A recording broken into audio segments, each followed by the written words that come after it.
Red టీవీలో మీ వ్యాపార ప్రకటనల కోసం ఈ నంబర్ ని సంప్రదించండి 6281747728. వివేక హత్య కేసులో అప్రూవర్ గా ఉన్న దస్తగిరి ఆ కేసుకు సంబంధించి కొన్ని సంచలన విషయాలు అయితే బయట పెట్టడం చూస్తున్నాం. ఇంతకు ఆయన ఏం చెప్పారు, మరి ఇప్పుడు కేసు ఎటువైపు మలుపు తిరగబోతుంది? సో ఈ అంశం మీద డిస్కస్ చేయడానికి ప్రజెంట్ మనతో పాటు సీనియర్ జర్నలిస్ట్ జయదేవ్ గారు ఉన్నారు. వారితో ఒకసారి డిస్కస్ చేద్దాం.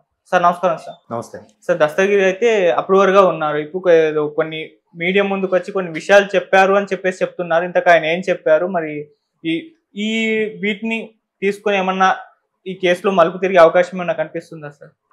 కేసులో మలుపు చెప్పలేం కానీ, ఎందుకంటే ఆయన అప్రూవర్గా మారి చాలా రోజులైంది, చాలా నెలలు అయింది.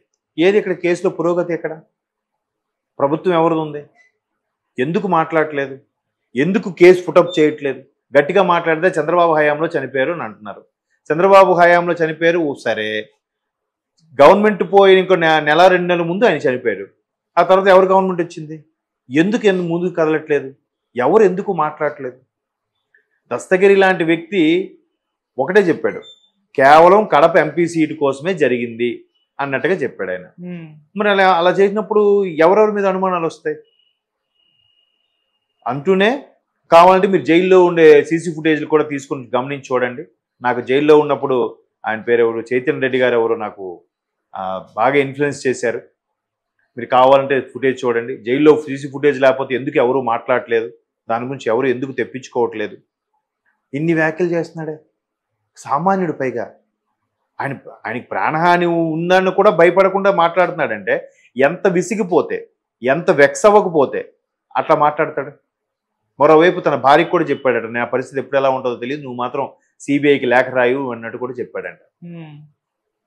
ఎంత టెన్షన్ ఉంటుంది భార్య పిల్లలకి. సో అటువంటి దస్తగిరి క్లియర్గా అదే చెప్పారు. ఇంకోటి ఏంటంటే, వైఎస్ వివేకానంద రెడ్డి ఎవరు? స్వయాన మాజీ ముఖ్యమంత్రి స్వర్గీయ రాజశేఖర రెడ్డి గారి తమ్ముడు, ప్రస్తుత ముఖ్యమంత్రి, ఆంధ్రప్రదేశ్ ముఖ్యమంత్రి గారికి బాబాయ్, ఒకప్పటి కాంగ్రెస్లో మంత్రి. వైఎస్ గారి ఫ్యామిలీలోకి వాళ్ళ నట్టింట్లోకి వెళ్ళి ఆయనకి ఏమైనా అఘాయిత్యం చేసి ఆయన్ని చంపేసే ధైర్యం ఎవరికి ఉంటుంది చెప్పండి? ఎవరికి ఉంది పని చెప్పండి? ఇవాళ రేపు వైసీపీ కార్యకర్తలను కూడా ఎవరు ఏమి అనలేకపోతున్న పరిస్థితి అని అంటున్నారు ఆంధ్రాలో. చాలా మంది చెప్తున్నారు కార్యకర్తలు కూడా కాళ్ళు ఎగరేసుకుని తిరుగుతున్నారని. మరటప్పుడు ఒక కార్యకర్తకే అంత ధైర్యం ఇచ్చిన జగన్మోహన్ రెడ్డి గారు బాబాయికి ఉండదా? అంత ధైర్యం ఎలా ఉంది? ముందు అది కూడా ఎలా చెప్పారు? ముందు కాలు జారి పడ్డారు ఏదో అని చెప్పారు, తర్వాత బాత్రూమ్ జారి పడ్డం వల్ల స్ట్రోక్ వచ్చింది అన్నారు, తర్వాత ఆన్ ది వేలో హాస్పిటల్కి వెళ్తుంటే చనిపోయారు అన్నారు. ఏంటి కథనాలు? ఎలా జరిగిందో ఏం తెలీదా? నిజం ఎప్పుడు దాగదు కదా. మరి ఎట్లా? పోనీ ఎవరెవరైతే ఇంపాక్ట్ అంటున్నారో వాళ్ళ మీద చూస్తే రకరకాల అనుమానాలు వస్తున్నాయి. వాళ్ళని అరెస్ట్ చేస్తారంటే వాళ్ళు ఇంటి చుట్టూ సొంత సైన్యాన్ని పెట్టుకుంటున్నారట. నెక్స్ట్ ఆయన చనిపోయిన తర్వాత ముందు రోజు రాత్రి చనిపోతే తెల్లవారికి కాదు కదా, నెక్స్ట్ రోజు ఈవినింగ్కి వెళ్ళి పరిస్థితి చూడడానికి వెళ్ళారంట. ఎందుకు అంత ధీమాగా వెళ్ళాల్సి వచ్చింది? రకరకాల అనుమానాలు వస్తాయి కదా. మరి ఆయన క్లియర్గా చెప్తున్నాడు. జనరల్గా ఇద్దరు భార్యాభర్తలు గొడవ పడినప్పుడు పక్కన పని వాళ్ళు ఉంటే పని వాళ్ళు వెళ్ళిపోని తర్వాత మనం మాట్లాడుకుందాం అన్నట్టుగా ఉంటారు.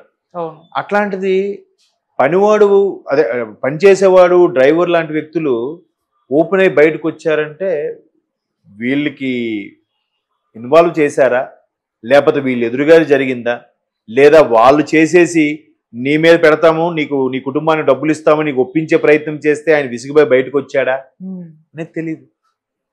బట్ ఆయన అప్రూవర్గా మారి జరిగింది ఇలా అయ్యింది అని కూడా చెప్పాడు కదా. చర్యలేవి? సిబిఐకి ఎందుకు లేఖ రాయరు? సిబిఐ వరకు ఎందుకు? మన రాష్ట్ర పోలీసులు సరిపోరా? ఒకవేళ ఇప్పుడు చంద్రబాబు నాయుడు లాంటి వ్యక్తులు కూడా చేయించారని కూడా ఆ మధ్యన ఒక నాయకుడు మాట్లాడారు, పేరు ఎందుకులేండి, ఒక నాయకుడు మాట్లాడాడు. మాట్లాడితే ఎప్పుడో ఇన్నర్ రింగ్ రోడ్డు లేదంటే స్కిల్ క్యాంప్ సంబంధించి అరెస్ట్ చేశారు కదా, మరి దీని మీద కూడా అరెస్ట్ చేసేయండి, చేయొచ్చు కదా. ఎందుకు చేయట్లేదు? చేస్తే ఎవరు గుట్టు వాళ్ళే బయటపడుతుందని భయమా? అటు తిరిగి ఇటు తిరిగి మళ్ళీ వాళ్ళ దగ్గరికి వస్తుందని భయమా? ఏదో స్కిల్ స్కామ్ అనేది చెప్పి ఏదో చేస్తున్నారు, ఇన్నర్ రింగ్ రోడ్ అనేది చేస్తున్నారు, కేబుల్ సంబంధించిన అదే ఇంటర్నెట్ కి సంబంధించిన కేబుల్కి ఏదో స్కామ్ ఉంది, అరెస్ట్ గిరెస్ట్లు అంటున్నారు కదా. మరి దీని గురించి ఎవరు మాట్లాడరే? ఇప్పుడు దీని గురించి కూడా అరెస్ట్ చేయండి, ఏదో తేలుతుంది కదా. ఇప్పుడు జగన్మోహన్ రెడ్డి గారు అప్పుడు అరెస్ట్ అవ్వడానికి కారణం చంద్రబాబు నాయుడు అంట. చంద్రబాబు నాయుడు గారు చెప్తేనే కాంగ్రెస్ వాళ్ళు అరెస్ట్ చేశారంట. ఇప్పుడు సునీత గారు మాట్లాడినా కూడా చంద్రబాబు నాయుడు గారు ఇచ్చిన స్క్రిప్టే అంటున్నారు సజ్జల గారు. షర్మిలా గారు మాట్లాడినా కూడా చంద్రబాబు నాయుడు గారు ఏం చెప్తే అదే మాట్లాడుతున్నారు షర్మిలా గారు అంటున్నారు సజ్జల గారు. మరి అందరూ ఆ ఇంట్లో కుటుంబ సభ్యులు కూడా చంద్రబాబు నాయుడు గారు చెప్పినట్టే మాట్లాడితే రేపు జగన్మోహన్ రెడ్డి గారు కూడా చంద్రబాబు నాయుడు గారు చెప్పినట్టే మాట్లాడతారా ఏంటి అసలు? అంటే ఏదో మా తప్పు లేదు, సెల్ఫ్ డిఫెన్స్ కోసం మాట్లాడలే తప్ప, అరే మమ్మల్ని నోటుకు వచ్చినట్టు ఇష్టాసారి మాట్లాడేది అటు తిరిగి మళ్ళీ మా పార్టీకి, మా పార్టీ అధినేతకి ఇంపాక్ట్ అవుతుందని కూడా ఆలోచించట్లేదు వాళ్ళు. అంతే కదా. సునీత గారు మన ఢిల్లీలో ప్రెస్ మీట్ పెట్టి మాట్లాడితే ఆవిడ క్లియర్గా చెప్పింది, ఆ పార్టీని గెలిపించకండి, ఓడించండి, ఆ పార్టీ ఎంత దారుణంగా ఉంది, ఎన్ని అనుకున్నా జగన్ అన్ననే అనాల్సి వస్తుంది అని మాట్లాడితే, ఇప్పుడు సజ్జల గారు వచ్చి చంద్రబాబు నాయుడు గారు ఏం చెప్పారో ఇప్పుడు ప్రెస్ మీట్ పెట్టి మాట్లాడేదని అంటాడేంటి ఆయన? సరే చంద్రబాబు నాయుడు గారు అనుమానం ఉంది కదా, చంద్రబాబు నాయుడు గారు మేబీ చంపించారని అనుకోవచ్చు కదా, ఆయన మీరు అరెస్ట్ చేయించండి, కేసు వేయించండి. ఎందుకు చేయట్లేదు? 5 ఏళ్ళు అయిపోయిందిగా, మరి సిబిఐకి అప్పచెప్పొచ్చు కదా. ఇక్కడ అధికారుల్ని లేదంటే కేసుల్ని మాడిఫై చేస్తారు, మ్యానిపులేట్ చేస్తారు అనుకున్నప్పుడు అక్కడికి అప్పచెప్పొచ్చు కదా, ఢిల్లీకి సిబిఐకి. ఎలాగా ప్రతిసారి వెళ్ళి ఢిల్లీ పెద్దలు కలుస్తుంటారు కదా, అలా చేస్తే అవుతుంది కదా. అంటే ఆయన అప్రూవ్గా మారాడంటే ఆయన ఎంత విసుగుపోతే, ఎంత పోతే పోని నా ప్రాణం నిజం తెలియాలి అనే తెగింపు రాకపోతే దస్తగిరి లాంటి వ్యక్తి బయటికి రాడు కదా. భయం ఉంటుంది కదా, అయ్యో నన్ను నా కుటుంబాన్ని ఏం చేస్తానని భయం ఉంటుంది కదా. మరి ఎలక్షన్స్ ముందు చెప్పారు కాబట్టి ఇటువంటి విషయాలు మరి వైసీపీకి దాన్ని ఇంపాక్ట్ చూపించే ఛాన్స్ ఖచ్చితంగా ఉంది ఆల్రెడీ. ఇవే కాదు, ఇవి ఉన్నాయి. ఆ తర్వాత ప్రశాంత్ కిషోర్ లాంటి వ్యక్తులు హత్యా రాజకీయాలు నడిపించారు అని రేవంత్ రెడ్డి గారు తెలంగాణ క్యాన్వాసింగ్ లో మాట్లాడారు, ఎన్నికల క్యాన్వాసింగ్. మరి అదే ప్రశాంత్ కిషోర్ కోడికత్తి వ్యవహారం నడిపించారని కూడా వార్తలు ఉన్నాయి. అటువంటి ప్రశాంత్ కిషోరే ఈసారి డ్యామ్ షూర్ ఆయన ఓడిపోతారు అన్నట్టుగా మాట్లాడుతున్నారు. ఇంకేం కావాలి ప్రూఫ్స్ మీకు? ఒక పక్క సర్వేలు కూడా అదే చెప్తున్నాయి, 30-40 మించి రావు అని చెప్తున్నాయి. వచ్చినా రాయలసీమలోనే ఎక్కువ వస్తాయి, ఓటింగ్ పడిపోబోతుంది, ఎవ్వరూ గెలిచే పరిస్థితి లేదు. ముఖ్యమంత్రి జగన్మోహన్ రెడ్డి గారి మీద కూడా రేపొద్దు సునీత గారు కానీ సౌభాగ్యమ్మ గారు కానీ పోటీ చేసే ఛాన్సెస్ ఉన్నాయంట. అవును, మరి అలా అయితే వాళ్ళకి సానుభూతి వర్కౌట్ అవుదా మరి?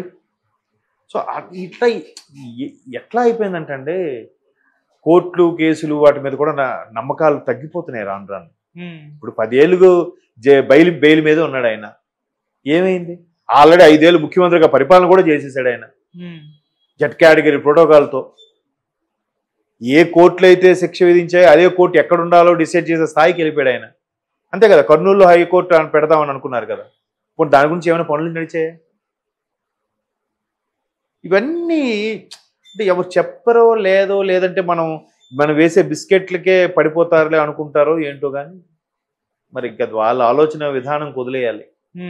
మనలాంటి వాళ్ళు ఎంతమంది ఎడ్యుకేట్ చేస్తే ఇదవుతారో, ఎవరు విచక్షణ వాళ్ళకు ఉంటుంది కదా, ఎవరు వెర్షన్ వాళ్ళది.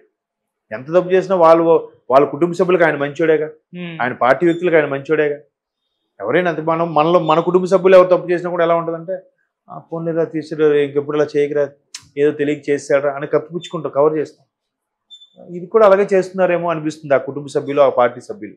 ఓకే, కాబట్టి అంత దస్తగిరి లాంటి వ్యక్తి అప్రూవల్గా మారినా కూడా, ఆయన గొంతు చించుకొని మీడియా ముఖంగా మాట్లాడినా కూడా ఎక్కడ చర్యలు కానీ, యాక్షన్ కానీ, కేసులు కానీ, ఎంక్వైరీలు కానీ ఏమీ లేవు.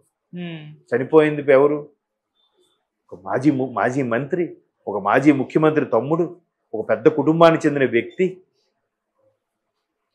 ఒక నేషనల్ పార్టీకి చెందిన మాజీ మంత్రి కదా, కాంగ్రెస్ పార్టీ మాజీ మంత్రి కదా.